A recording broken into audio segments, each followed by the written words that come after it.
India വിരുദ്ധ പ്രചാരണങ്ങൾ കൊണ്ട് കുപ്രസിദ്ധമാണ് ബ്രിട്ടീഷ് ബ്രോഡ്കാസ്റ്റിംഗ് കോർപ്പറേഷൻ BBC ഇപ്പോൾ BBC-ക്കും USAIDൻ്റെ ഫണ്ടൊക്കെ കിട്ടുന്നുണ്ടായിരുന്നു, അതൊക്കെ ക്യാൻസൽ ചെയ്തു. ഇപ്പോൾ BBC-യെ ഇന്ത്യയും പിടിമുറുക്കുകയാണ്. ED BBC-ക്ക് വലിയ പിഴ ചുമത്തിയിരിക്കുന്നു. അതായത് ഫെമ നിയമം ലംഘിച്ചു, വിദേശ നാണ്യ നിയമം ലംഘിച്ചു. ഇവിടെ നിന്ന് വലിയ തോതിൽ പണം ലണ്ടനിലേക്ക് കടത്തിക്കൊണ്ടുപോയി. അതിൻ്റെ പേരിൽ 3,40,00,000 രൂപ BBC-ക്ക് പിഴയിട്ടിരിക്കുന്നു. അതുകൂടാതെ 3 ഡയറക്ടർമാർക്ക് ഓരോരുത്തർക്കും 1,14,00,000 വീതം പിഴയിട്ടിരിക്കുന്നു. 2021 ഒക്ടോബർ 15 ശേഷം ഓരോ ദിവസവും 50,000 രൂപ വീതം പിഴ, ഈ തുക അടച്ചു തീർക്കുന്നത് വരെയുള്ള സമയത്ത് എക്സ്ട്രാ അടയ്ക്കുകയും വേണം. അപ്പോൾ അതിഭീമമായ ഒരു പിഴയാണ് BBC-ക്ക് ED ചുമത്തിയിരിക്കുന്നത്. അത്ര വലിയ കുറ്റമാണോ BBC ചെയ്തത്?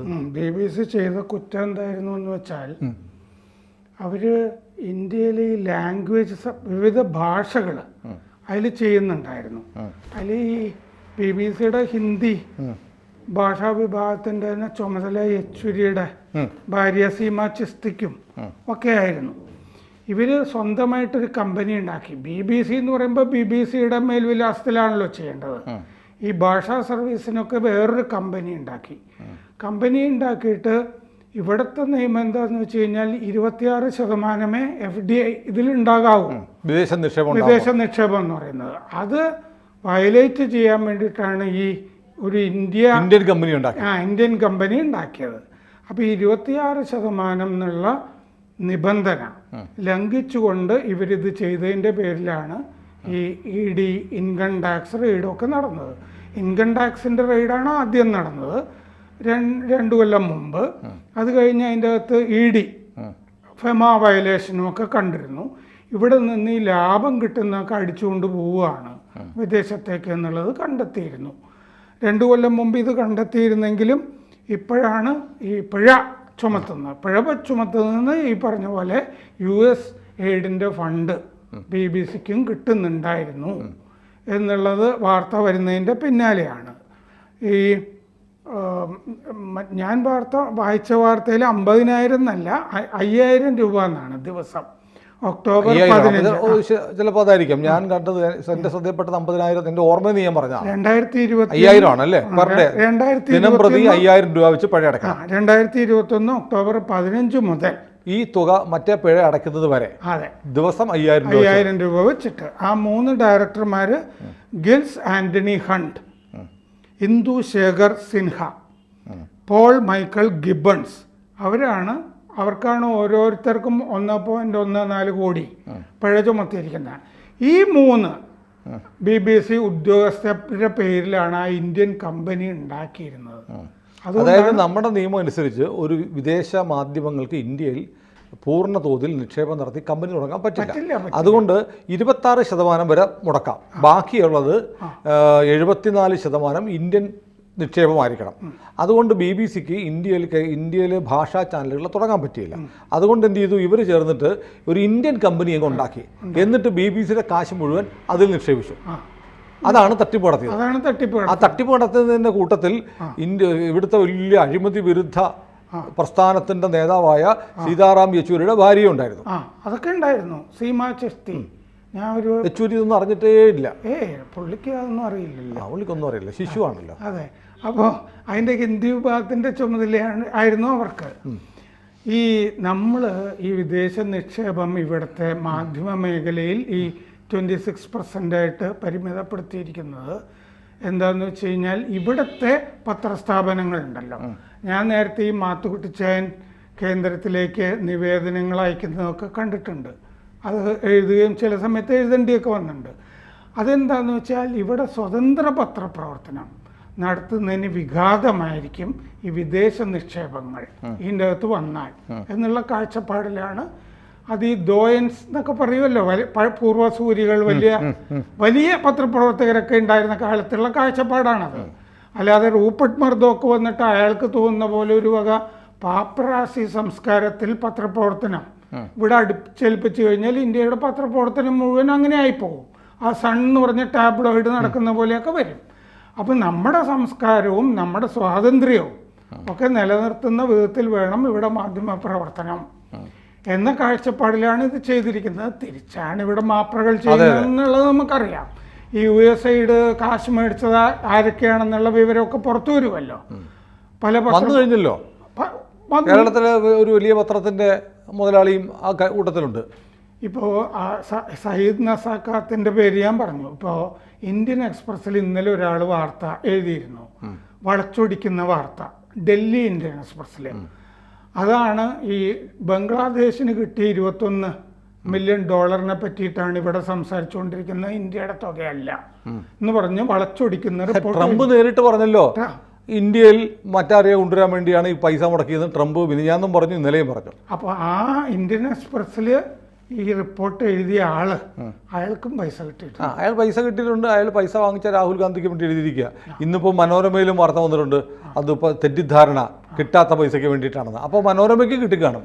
ഇന്ത്യൻ എക്സ്പ്രസ്സിനോ മീഡിയാർ നെറ്റ്വർക്കിൻ്റെ അത് സോറോസ് ഫണ്ട് കിട്ടുന്ന ഒരു ഏർപ്പാടാണല്ലോ.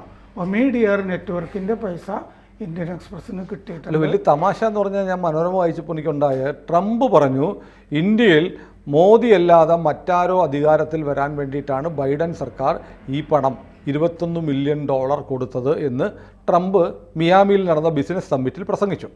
അത് ഞാൻ ഇന്ത്യ ഗവൺമെൻറ്റിനെ അറിയിച്ചിട്ടുണ്ട് എന്നും പറഞ്ഞു. അത് മനോരമ വാർത്തയായില്ല. ഇന്നിപ്പോൾ ബംഗ്ലാദേശിനാണെന്ന് ആരോ പറഞ്ഞു എന്ന് പറഞ്ഞു, അത് വാർത്തയായി. വളച്ചൊടിക്കാനുള്ള ശ്രമം, വളച്ചൊടിച്ച വാർത്ത മനോരമ വാർത്തയാക്കി. ഡൽഹി ഇന്ത്യൻ എക്സ്പ്രസ് ചെയ്തതാണത്. അയാൾക്ക് എഴുതിയ ആൾക്ക് പൈസ കിട്ടിയിട്ടുണ്ട് എന്നുള്ളത് ഈ ഇൻഡിപെൻഡന്റ് മീഡിയ അന്വേഷിച്ച് കണ്ടുപിടിച്ച് പറഞ്ഞിട്ടുണ്ട്. പൈസ കിട്ടിയിട്ട് ഇന്ത്യൻ എക്സ്പ്രസ് ചെയ്തതാണെങ്കിൽ പൈസ കിട്ടിയിട്ട് ചെയ്ത ആ വാർത്ത എന്തിനാണ് മനോരമ കൊടുക്കുന്നത്? അത് മനോരമ മാത്രമല്ല, ആ ലെവലിലുള്ള വേറെ ചില ആളുകളൊക്കെ കൊടുത്തിട്ടുണ്ട്. അപ്പോൾ പൈസ കിട്ടിയവർ ഇവിടെ ഉണ്ട്. അത് ഒരാൾ ഈ തുടങ്ങുക, ബാക്കിയുള്ളവർ മുഴുവൻ നമ്മൾ രക്ഷപ്പെട്ടല്ലോ എന്ന് വിചാരിച്ചിട്ട്. ബംഗ്ലാദേശിന് കിട്ടിയത് 29 മില്യൺ ആണെന്ന് പറഞ്ഞ് വേറെ കിടക്കുന്നുണ്ട്. ഡോജിന്റെ റിപ്പോർട്ടുണ്ട്. ബംഗ്ലാദേശിന് കിട്ടിയത് വേറെ, ഇവിടെ കിട്ടിയത് വേറെ. ഇതാരാ കൊടുത്തത്? ഇതിപ്പോൾ വീണ റെഡ്ഡി എന്ന് പറഞ്ഞിട്ട് ആന്ധ്രയിൽ നിന്ന് അമേരിക്കയിൽ പോയ ഈ USAID ചേർന്ന് ഇന്ത്യയിൽ അതിൻ്റെ ഡയറക്ടറായിരുന്ന വീണ റെഡ്ഡിയാണ് ഇതൊക്കെ വിതരണം ചെയ്തത് എന്നുള്ള വിവരം അറിയാം. സിംലയിൽ കുറേ സ്ഥലം മേടിച്ച് ഇത്തരം സെമിനാറുകൾ മറ്റേ പ്രശാന്ത് ഭൂഷൺ ചെയ്തിരുന്നതായിട്ട് അറിയാം. ആ പ്രശാന്ത് ഭൂഷൻ്റെ സംഘടനയുമായിട്ട് ഈ സയ്യദ് നസാക്കാത്തിൻ്റെ വീക്കിൽ നേരത്തെ ജോലി ചെയ്തിരുന്ന ആളാണ്. ഞാൻ പോയ ശേഷം ആണ് അയാൾ അവിടെ ജോലിക്ക് വന്നിരുന്നത്.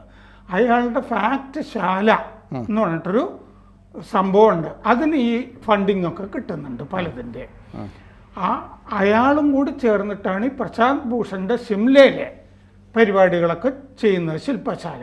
ആ ശില്പശാലയുമായിട്ട് ബന്ധപ്പെട്ടൊരു 50 പത്രപ്രവർത്തകരുടെയെങ്കിലും പേര് നമ്മുടെ കയ്യിൽ അവൈലബിൾ ആണ്. പല ആളുകൾ കേൾക്കാത്തത് കൊണ്ടാണ് നമ്മൾ പറയാത്തത്. നമ്മൾ പറഞ്ഞ് കേൾപ്പിക്കണ്ട. ഏതായാലും രസകരമായ കാര്യം, ഇത്തരം കാര്യങ്ങൾക്കൊക്കെ സാമ്രാജ്യത്തിനെതിരെയൊക്കെ വലിയ വീരവാദം മുഴക്കുന്ന CPMൻ്റെ ജനറൽ സെക്രട്ടറി ആയിരുന്ന യെച്ചൂരിയുടെ ഭാര്യ ഇതിൻ്റെ നിർണായക റോഡിലുണ്ടായിരുന്നും പ്രധാനപ്പെട്ട ഒരു കളിക്കാരി സീമ ചിസ്തി ആയിരുന്നു എന്നും പറയുമ്പോൾ നമുക്ക് മൂക്കത്ത് വിരൽ വെക്കാനേ തോന്നുള്ളൂ. അല്ല, അപ്പോൾ ആ ന്യൂസ് ക്ലിക്കിൻ്റെ കാര്യം കൂടി നമ്മൾ പറയണമല്ലോ. ന്യൂസ് ക്ലിക്കിൻ്റെ മറ്റേ പ്രബീർ പുരകായസ്ഥയുമായി ബന്ധപ്പെട്ട് അതിൻ്റെ കാര്യങ്ങളൊക്കെ ചെയ്തുകൊണ്ടിരുന്ന ഒരാൾ വൃന്ദ കാരാട്ടിൻ്റെ അനന്തരവനാണ്. ന്യൂസ് ക്ലിക്കിന് മറ്റേ പൈസ കൊടുത്തിരുന്ന ഷാങ്ഹായിൽ നിന്ന് ബാലസിംഗം, നെവിൽ ബാലസിംഗത്തിന് പ്രകാശ് കാരാട്ട് നിരന്തരം ഇമെയിൽ അയച്ചിരുന്നതൊക്കെ കേസിൻ്റെ ഭാഗമാണ്. പിന്നെ ഈ BBC മോദിയെ ഗുജറാത്ത് സംഭവത്തിലൊക്കെ കോടതിയൊക്കെ തെളിവില്ലാതെ ഡോക്യുമെൻ്ററി. അതാണ് ജനുവരി 17, 2023 അവർ മോദിക്കെതിരെ ഒരു ഡോക്യുമെൻ്ററി, തെരഞ്ഞെടുപ്പിന് തൊട്ട് മുമ്പാണല്ലോ, ഇന്ത്യ ദ മോഡി ക്വസ്റ്റ്യൻ എന്ന് പറഞ്ഞിട്ടൊരു ഡോക്യുമെൻ്ററി റിലീസ് ചെയ്തു. ഈ ഡോക്യുമെൻ്ററി കേരളത്തിലുമൊക്കെ ചില ആളുകൾ സ്ക്രീൻ ചെയ്തു. അപ്പോൾ ആ ഡോക്യുമെൻ്ററിക്കൊക്കെ പിന്നാലെയാണ് ഈ റെയ്ഡൊക്കെ നടന്നത്. എന്തായാലും ഒരു പണി BBC കൊടുക്കേണ്ടതാണല്ലോ ആ കാര്യത്തിൽ. പണി കൊടുക്കാനുള്ള വകുപ്പ് ഉണ്ടായിരുന്നു, അതുകൊണ്ടാണ് ചെയ്തത്. അപ്പോൾ അതിനെ തുടർന്നാണ് വകുപ്പുണ്ടായിരുന്നു എന്ന് നമ്മൾ പറഞ്ഞില്ലേ. 26% FDI ആണ് ആകെ പാടുള്ളൂ വിദേശ മാധ്യമങ്ങളിൽ. അത് സർക്കംവെന്റ് ചെയ്യാനായിട്ട് അവരൊരു ഇന്ത്യൻ കമ്പനി 3 ഡയറക്ടർമാരെ കൊണ്ട് ഉണ്ടാക്കിച്ചു. ആ 3 ഡയറക്ടർമാരും ഈ വയലേഷന് അവർക്കും. ഏതായാലും ED BBC-യുടെ ഇത്രയും വലിയ തുക കണ്ടുകെട്ടി വലിയ പെനാൽറ്റി അടിച്ചിട്ട് ഇവിടെ നിലവിളികൾ ഉയരുന്നില്ല. BBC ഒരു ബ്രിട്ടീഷ് കമ്പനി, അതിന് USAID അല്ലേ? അതൊന്ന് മറ്റൊന്ന് ഞാൻ പറഞ്ഞു, ഇവിടെ സാധാരണഗതിയിൽ മാധ്യമ സ്വാതന്ത്ര്യം ഹനിക്കുന്നതെന്ന് പറഞ്ഞ് നിലവിളി ഉയരേണ്ടതാണ്. കാരണം ഇവിടെ ഓരോ നിലവിളിക്കും കാശുണ്ടായിരുന്നു. ഇപ്പം കാശ് വരുന്നില്ല. അമേരിക്കയിൽ നിന്ന് കാശ് വരുന്നില്ല. ട്രംപ് കട്ട് ചെയ്തു. USAID-ന്റെ ഫണ്ട് കട്ട് ചെയ്തുകൊണ്ട് BBC-ക്ക് ഐക്യദാർഢ്യം പ്രഖ്യാപിച്ചുകൊണ്ട് ഒരു പ്രസ്താവന പോലും വന്നില്ല. 2 ദിവസമായി BBC-ക്കെതിരെ നടപടിയെടുത്തിട്ട്. കോൺഗ്രസിന് നേരത്തെ പൈസ കിട്ടിയത് എന്നുള്ളത് Daniel Patrick Moynihan in dangerous places എന്ന് പറഞ്ഞ ആത്മകഥയിൽ എഴുതിയതല്ലേ. പിന്നെ മൊയ്നിഹാന് മുമ്പ് ഇവിടെ സ്ഥാനപതിയായിരുന്ന ആളാണ് ഈ പണം ഇവിടുത്തെ ചില പത്രങ്ങൾക്കൊക്കെ വിതരണം ചെയ്തത് എന്നുള്ളതും അറിയപ്പെടുന്ന കാര്യമല്ലേ. ഇന്ദിരാഗാന്ധിക്ക് പൈസ കൊടുത്തു എന്ന് ആ സ്ഥാനപതി പറഞ്ഞിട്ടുണ്ടല്ലോ. ഇന്ദിരാഗാന്ധി ആയിരുന്നു അന്ന് AICC-യുടെ പ്രസിഡന്റ്, ഇവിടെ കോൺഗ്രസിൻ്റെ പ്രസിഡന്റ്. വിമോചന സമരകാലത്ത് EMS സർക്കാരിനെ പുറത്താക്കുമ്പോൾ. ഏതായാലും എനിക്കൊരു കാര്യം പറയാനുള്ളൂ. യെച്ചൂരിയുടെ ഭാര്യ സീമ ചിസ്തിയെങ്കിലും BBC-ക്കെതിരെയുള്ള മോദിയുടെ ഫാസിസ്റ്റ് നടപടിയിൽ പ്രതിഷേധിക്കേണ്ടതാണ്. അതെങ്ങനെയാണ്? അവരല്ലേ ഡോക്യുമെൻ്ററി മോദിക്കെതിരെയൊക്കെ പുറത്തിറക്കിയതിൻ്റെ പിന്നിൽ ഒരു ചാലകശക്തി. അപ്പം BBC-നെ പൂട്ടിയപ്പോഴത്തേക്ക് പ്രതിഷേധിക്കണ്ടേ? അതെന്താണെന്ന് വെച്ചാൽ സുനിലിനെ അറിയാഞ്ഞിട്ടാണ്. ഈ BJPക്കും മോദിക്കും എതിരെയൊക്കെ സംസാരിക്കുന്നത് അത് മാധ്യമ സ്വാതന്ത്ര്യത്തിൻ്റെ ഭാഗമാണത്. അല്ല പക്ഷേ BBC ഇപ്പോൾ പൂട്ടിയല്ലോ, ഇത്ര വലിയ തുക അടച്ചില്ല, അപ്പോൾ പ്രതിഷേധിക്കണ്ടേ? അതാണ് മതേതരത്വം, അതാണ് ജനാധിപത്യം, അതാണ് പത്രസ്വാതന്ത്ര്യം. ശരി. കൂടുതൽ വാർത്തകളും വിശേഷങ്ങളും നിങ്ങളിലേക്ക് എത്താൻ ABC മലയാളം സബ്സ്ക്രൈബ് ചെയ്യുക, ബെൽ ബട്ടണും അമർത്തുക.